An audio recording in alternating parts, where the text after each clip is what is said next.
April 23 മുതൽ May 23 വരെയാണ് പെരുന്നാളിൻ്റെ ദിവസങ്ങൾ. പ്രധാന പെരുന്നാൾ മെയ് 5, 6, 7 തീയതികളിലാണ്. 28 കൊടിയേറ്റം ഉണ്ടായിരുന്നു, അത് കഴിഞ്ഞു. പ്രധാനമായിട്ട് ഇനി നടക്കാനുള്ള സംഗതി വരുന്ന ഞായറാഴ്ച 3 ആണ്.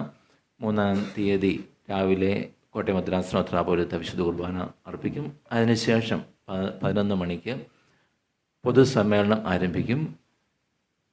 ഗൗരി ലക്ഷ്മി ഭായ് തമ്പുരാട്ടിയാണ് ചീഫ് ഗസ്റ്റായിട്ട് വരുന്നത്.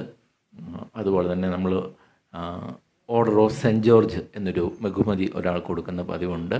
അത് കൊട്ടാരക്കരയിൽ ഉള്ള MGM ഗ്രൂപ്പിൻ്റെ അതിൻ്റെ പ്രധാന ചുമതല വഹിക്കുന്ന അദ്ദേഹത്തിൻ്റെ വിദ്യാഭ്യാസ സഹായങ്ങൾക്കുള്ള വിദ്യാഭ്യാസ രംഗത്തെ സംഭാവനകളെ പ്രതികരിച്ച് ഈ ഓർഡർ ഓഫ് സെൻറ്റ് ജോർജ് വ്യക്തിക്കാണ് കൊടുക്കുന്നത്. 3 പ്രോഗ്രാം രാവിലെ അതാണ്. പിന്നെ എല്ലാ ദിവസവും കൺവെൻഷനുണ്ട്. 3 വൈകിട്ട് കുട്ടി കൺവെൻഷൻ എന്നുള്ള പേരിൽ ഒരു കൺവെൻഷനും കുഞ്ഞുങ്ങൾക്ക് കൊണ്ട് നടത്തപ്പെടുന്നുണ്ട്. പിന്നെ പ്രധാനമായ ചടങ്ങെന്ന് പറയുന്നത് 5 ആണ്. 5 വൈകിട്ട് 6 കുരിശും തൊട്ടികളിൽ നിന്നുള്ള പ്രദക്ഷിണങ്ങൾ നമ്മുടെ ദേവാലയത്തിലേക്ക് വരും. 8:30 പ്രദക്ഷിണം അവിടെ സമാപിക്കുകയും പിന്നീട് നമ്മുടെ വാങ്ങിപ്പോയവരുടെ കുരിശ് സെമിത്തേരിയിൽ പ്രാർത്ഥനയ്ക്ക് ശേഷം 9 മണിയോടുകൂടി കിസ് ബാൻഡ് എന്ന് പറയുന്ന അവരുടെ ഭജനം ക്രിസ്തീയ ഭജന സന്ധ്യ ഉണ്ട്.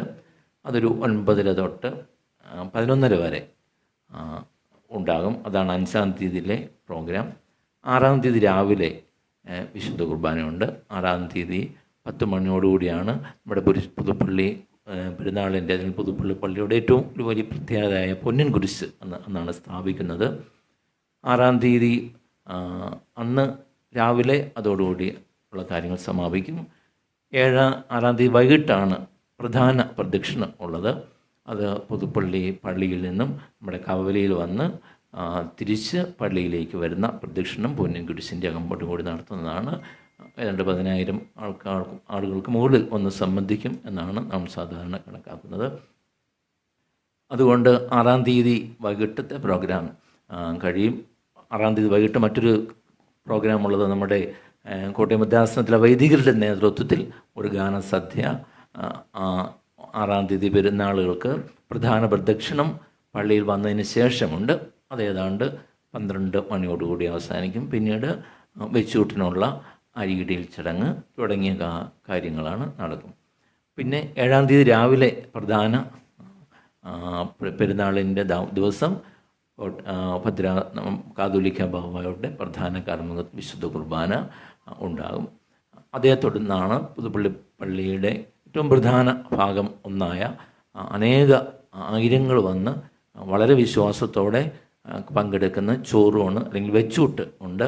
ഏതാണ്ട് 25,000 പേരെയാണ് നാം പ്രതീക്ഷിക്കുന്നത്. 25,000-നും 30,000-നും ഇടയ്ക്ക് ആളുകൾ വരുമെന്ന് പ്രതീക്ഷിക്കുന്നു.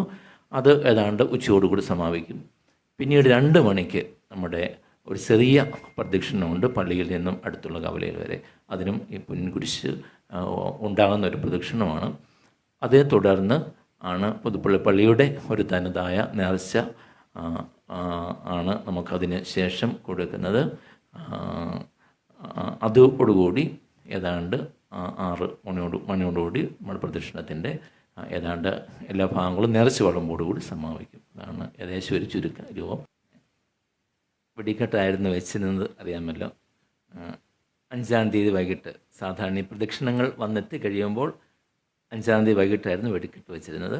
അത് മാറ്റിവെച്ചപ്പോൾ ആ സ്ഥാനത്താണ് നമ്മൾ ഈ ഭജൻസ് ഉൾപ്പെടുത്തിയിരിക്കുന്നത്.